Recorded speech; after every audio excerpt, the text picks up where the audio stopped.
iPrep was developed as a tool to identify trainees who may be at greater risk of injury when they join the Army. It includes 2 phases, a screening phase and a training program. Since October, all new soldiers are screened so leaders can decide whether they go on to basic or enter the iPrep training program. So far, results are good. We're doing the best that we can to try and identify an individual that may be more predisposed or have a higher propensity for injury than somebody else. The data that we have collected is favorable, that those that we have identified as needing to go into the initial entry training physical resilience enhancement program, or iPrep, have done better than a comparison group.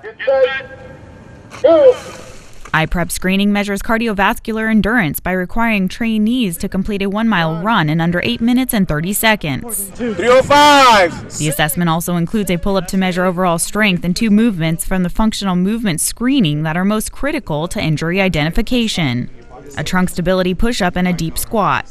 It's an overhead squat. They hold a dowel rod overhead with their elbows extended, their feet are shoulder width apart, and their goal is to go down below the 90-degree mark at the knees. What we're looking for, are they able to maintain that dowel directly in line with their head, their hips, and their feet. The trainees are graded from 0 to 3, a 0 if they have pain and a 3 if they can complete the movement perfectly. If they are unable to do so, they are given an alternate position. With the deep squat, if they're standing on the ground and they can't perform a 3, they don't move perfectly or pristinely, then we put them on a board that's elevated about 2 inches. That kind of takes their ankle mobility out of the equation, and it just makes the movement a little bit easier. In addition to the physical tests and the 2 components of the functional movement screening, there is a shoulder and 2 spine provocation tests that deal with flexion and extension.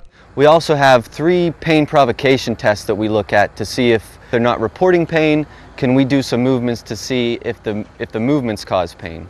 So the first one, it's a shoulder pain provocation test. And we ask them, do you have pain? And we can also see from their expression, do they appear to be in pain? To prevent future injuries, a team of cadre, physical therapists, and athletic trainers meet to review individual scores. Soldiers who receive low scores or are unable to complete an aspect may be diverted to the iPrep training program. Katie Cook, Fort Benning TV.